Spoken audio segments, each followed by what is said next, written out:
Olá galera, professor Marcos, novamente, né? Hoje nós vamos estudar um pouquinho de diagrama de fases, né? Frente 1, frente de termologia. Galera, um diagrama de fases, ele nos permite entender o que acontece com uma determinada substância em uma determinada temperatura e pressão específica. Então, quando a gente fala que a água ferve, por exemplo, a 100 graus Celsius, esse 100 graus Celsius que eu estou adotando para a água entrar em ebulição é para uma pressão de um atm. Então, quando eu tenho uma pressão normal, né, que a gente fala de pressão normal, que é a pressão de uma atmosfera, a água ferve a 100 graus Celsius e congela a 0 graus Celsius. Mas isso aí não é uma regra que se deve ser levada em consideração. Eu tenho que levar em consideração a pressão também. Por exemplo, se eu pegar uma panela com água e levar no alto do monte do Everest, essa água lá ferve a uma temperatura diferente do que é a nível do mar. Entenderam? É isso que um diagrama de fase nos permite enxergar, nos permite entender. Entenderam, galera? Então, um diagrama de fase não é simplesmente um gráfico, né? Ele explica muita coisa do que acontece no nosso dia a dia. Por exemplo,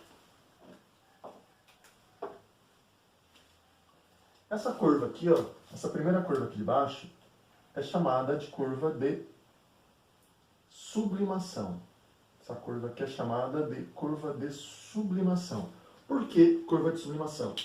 Porque quando uma substância passa do estado sólido para o estado gasoso, ela sofre sublimação. Então essa região aqui, ó, é a região no qual a substância se encontra no estado sólido. Essa região aqui é a região no qual a substância se encontra no estado gasoso. E essa região aqui é a região do estado líquido. Certo? Então, se a substância passa do estado sólido para o estado gasoso, ela sofre sublimação. Então, o nome dessa curva aqui é curva de sublimação. Agora, quando a substância passa do estado sólido para o líquido, ela sofre fusão.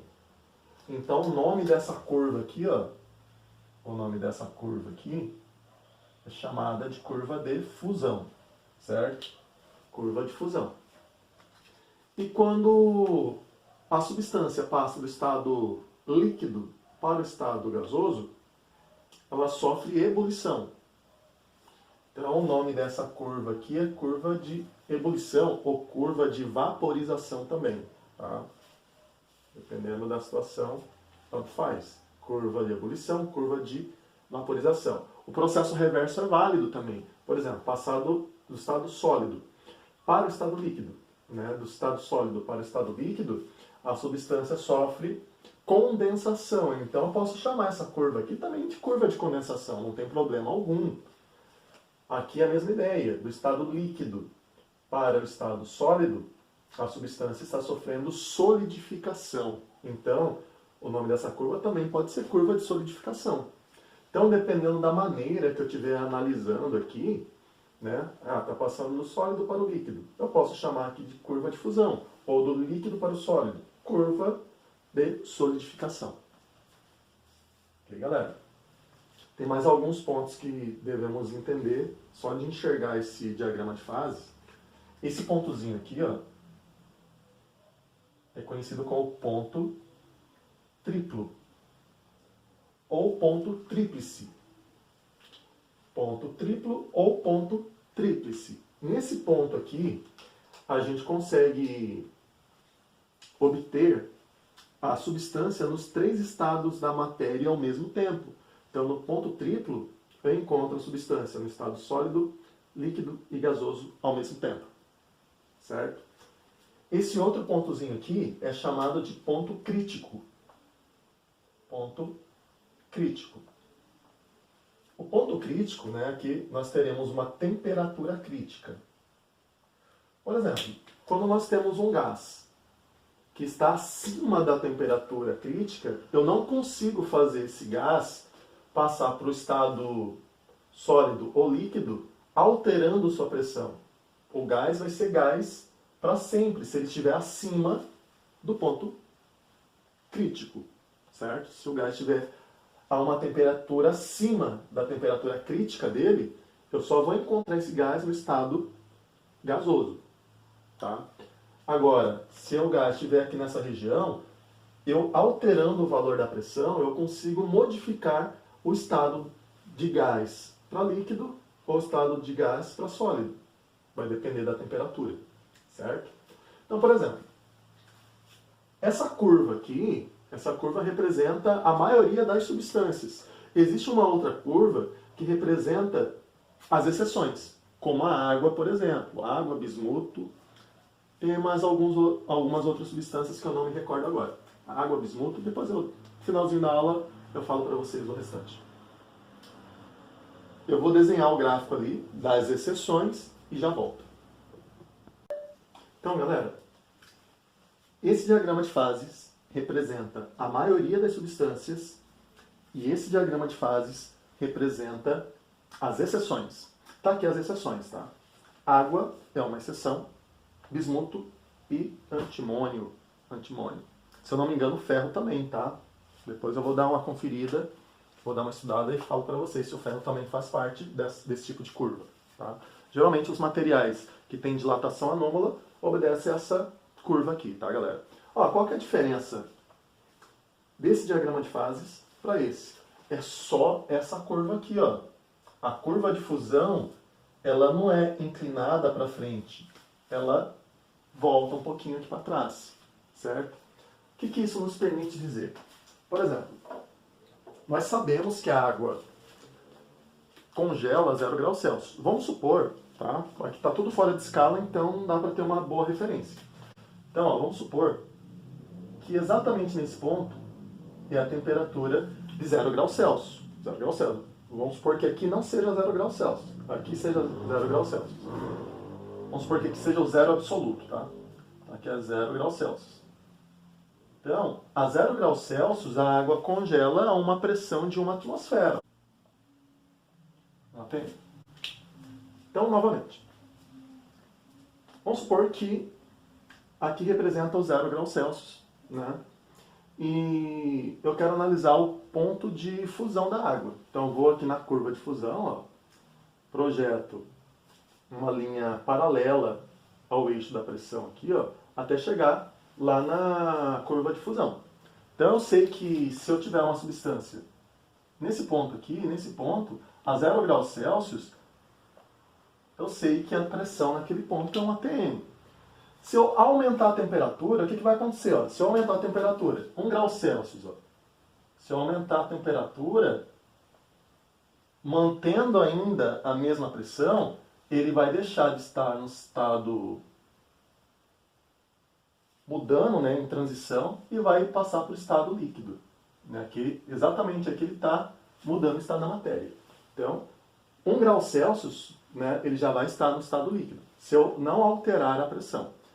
O que acontece se eu alterar a pressão? Ó, se eu diminuir a pressão, vamos pensar no 0 graus Celsius aqui, ó. No 0 graus Celsius, essa primeira linha aqui, ó. Se eu diminuir um pouco a pressão, o que vai acontecer? Ó? Eu já vou encontrar a água no estado sólido, a 0 graus Celsius. Entenderam? A 0 graus Celsius, eu já vou ter a água no estado sólido. Se eu diminuir mais a pressão ainda, ó, vamos pegar esse ponto aqui, ó. Eu faço a água passar a 0 graus Celsius do estado líquido para o estado gasoso. Entendeu? Então, se eu diminuir muita pressão, a 0 graus Celsius a água pode passar do estado líquido para o estado gasoso. Entenderam? Isso aqui ocorre em Marte. Em Marte não é possível visualizar a água no estado líquido.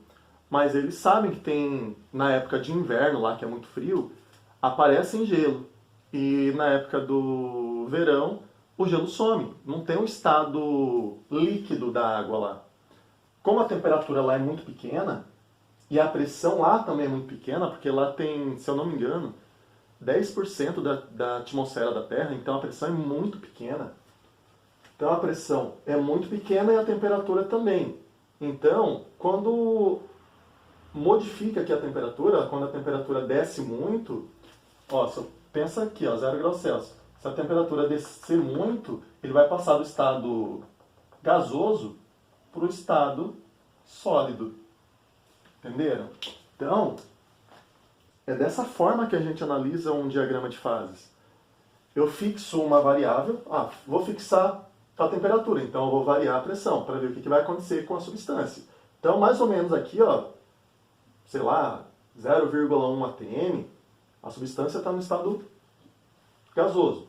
Se eu aumentar a pressão, eu já vou encontrar a substância no estado sólido. Se eu aumentar mais ainda a pressão, eu já vou encontrar a substância no estado líquido.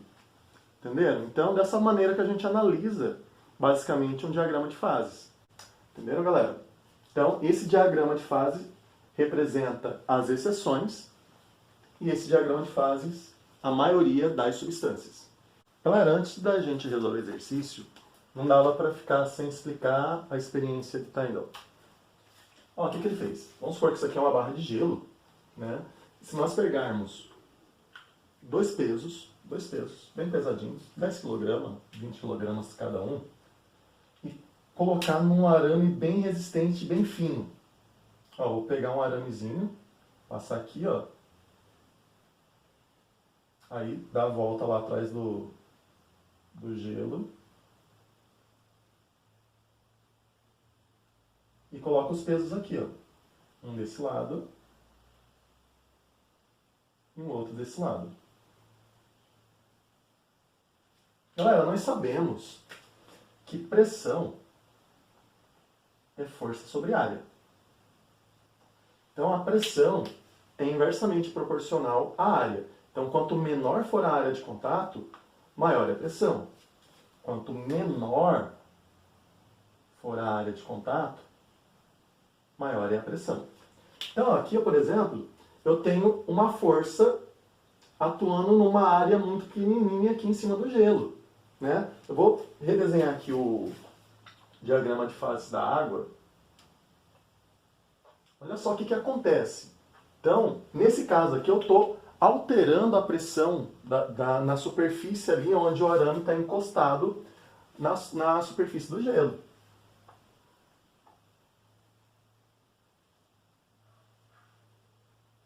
Sólido, líquido, gasoso. Então, por exemplo, vamos supor que esse ponto aqui representa 0 graus Celsius. Ó. 0 graus Celsius. Então, aqui esse eixo representa a temperatura, esse eixo aqui representa a pressão. Então, o gelo está a 0 graus Celsius. Vamos supor, tá? Vamos supor. Coloquei esses dois pesos no arame e coloquei pendurado ali no gelo, para tentar cortar esse gelo no meio. O que vai acontecer? Como a pressão ali vai ser muito grande, o que vai acontecer com a pressão no gelo?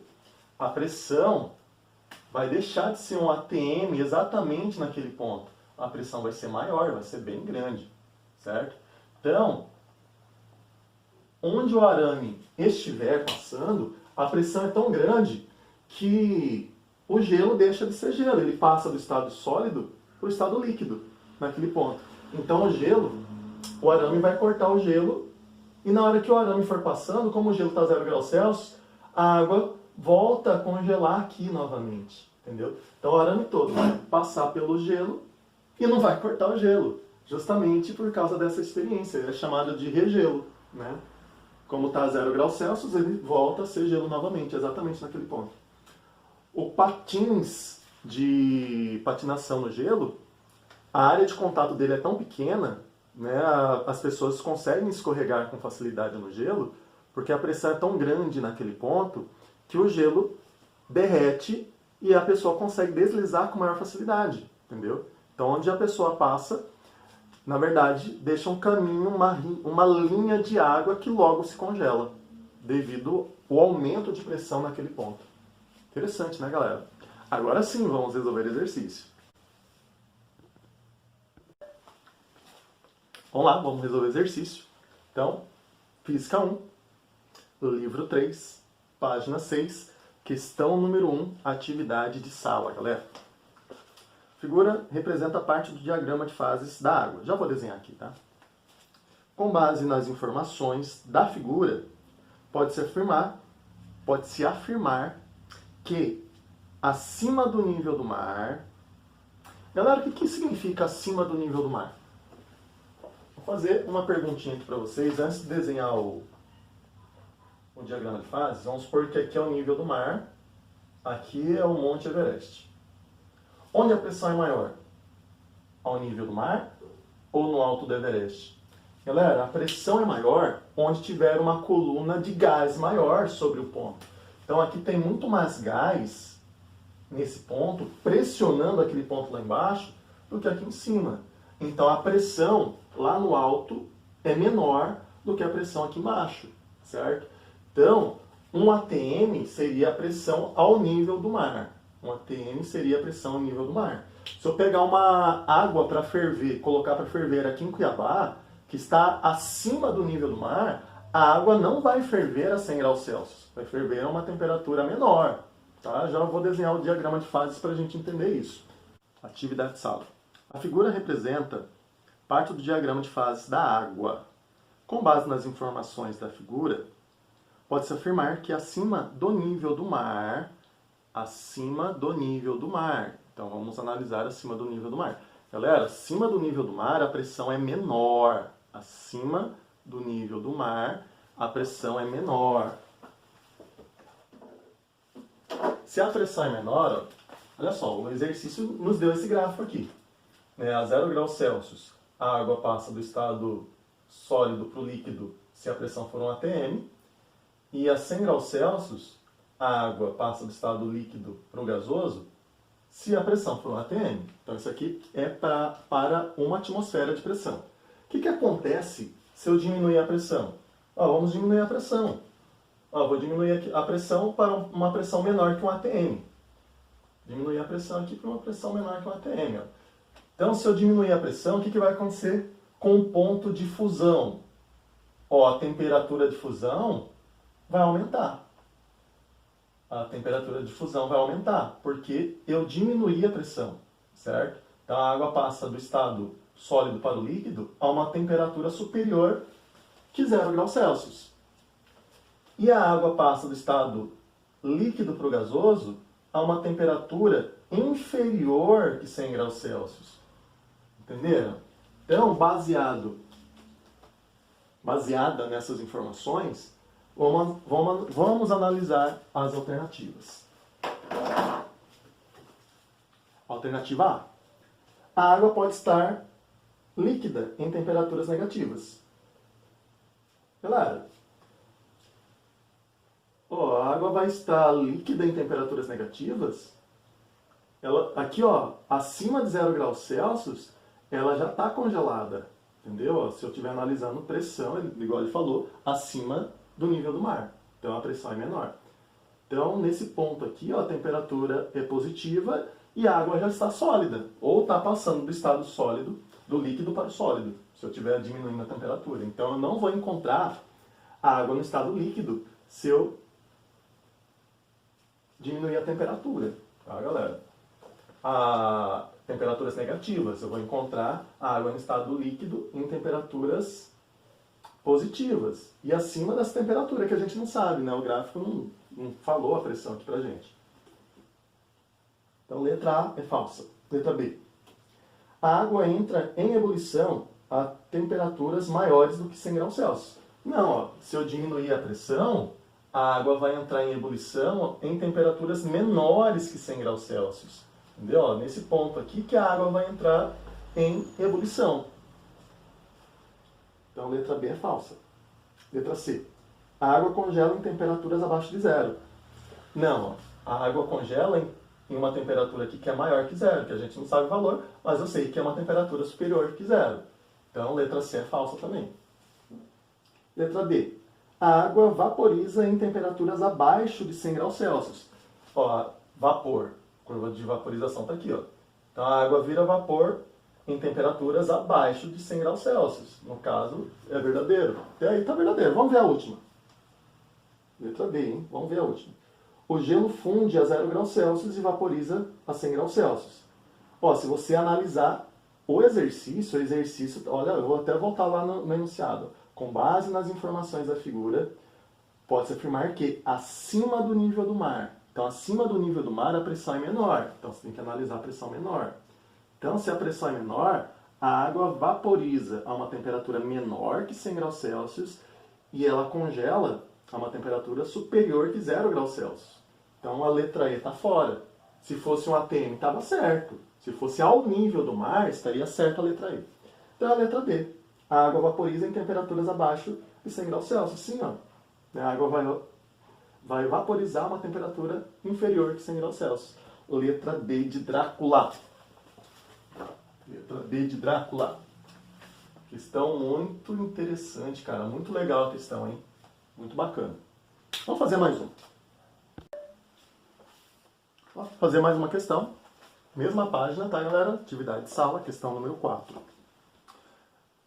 A pressão máxima absoluta de operação de uma panela de pressão, por motivos de segurança, é cerca de 2 atms. Com essa pressão, os alimentos cozinham mais rapidamente. Para esse cozimento acontecer de forma mais rápida do que o cozimento em outros tipos de panela, pode-se afirmar que, letra A. Galera, o que a panela de pressão faz? A panela de pressão, ela aumenta a pressão interna da panela, mudando o ponto de fusão e de ebulição da água. Entenderam? Então, se eu aumentar a pressão, o que vai acontecer? Aqui é um APM. A água congela a 0 graus Celsius e ela ferve a 100 graus Celsius, se eu estiver considerando a pressão de um ATM. Se eu aumentar a pressão, ó, vamos supor que aqui se represente 2 ATMs, que é a pressão dentro da panela de pressão, em operação. Então, vai alterar o valor do ponto de fusão e de ebulição da água. Então, vai alterar o ponto de fusão e de ebulição da água.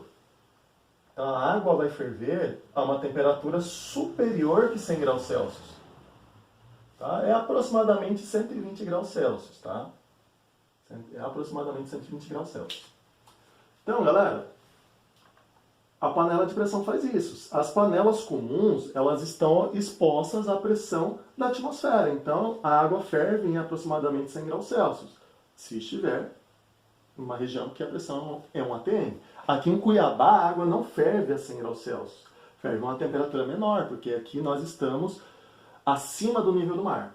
Entenderam? Então, dentro da panela de pressão, isso acaba. Né? Então, os alimentos cozinham mais rápido, porque a temperatura dentro da panela de pressão, da água lá dentro da panela de pressão, é maior do que fosse uma panela comum.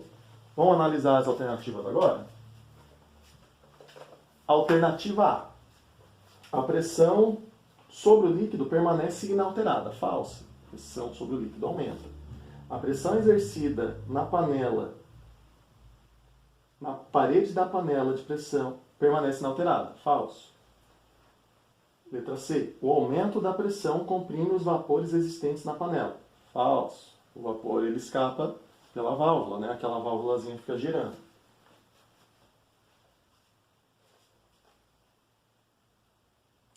Letra D. A temperatura de ebulição da água permanece 100 graus Celsius. Não, se aumentar a pressão, aumenta a temperatura de ebulição. Tá, galera? E letra E, né? Só sobrou a letra E. O aumento de pressão faz aumentar a temperatura de ebulição da água. Letra E. Né? Questão bem tranquila também, mas tem que interpretar muito bem o diagrama de fases para poder entender ela. Entenderam, galera? Então, também questão simples. Todas as questões nesse capítulo são questões simples. Galera, para não estender muito a aula, eu vou encerrar por aqui, tá? Então, se cuidem, tá? Não facilitem. Então, estudem em casa, façam esforço, galera. Esse ano é mais vocês, né? Muito mais vocês do que a gente aqui. A gente aqui só dá uma orientação para vocês, mas quem faz realmente a diferença é vocês aí na casa de vocês. Então estudem de verdade, galera. Não facilitem, não. Esse ano eu tenho certeza que muitos de vocês vão conseguir alcançar os seus sonhos. Então, bons estudos e até a próxima aula.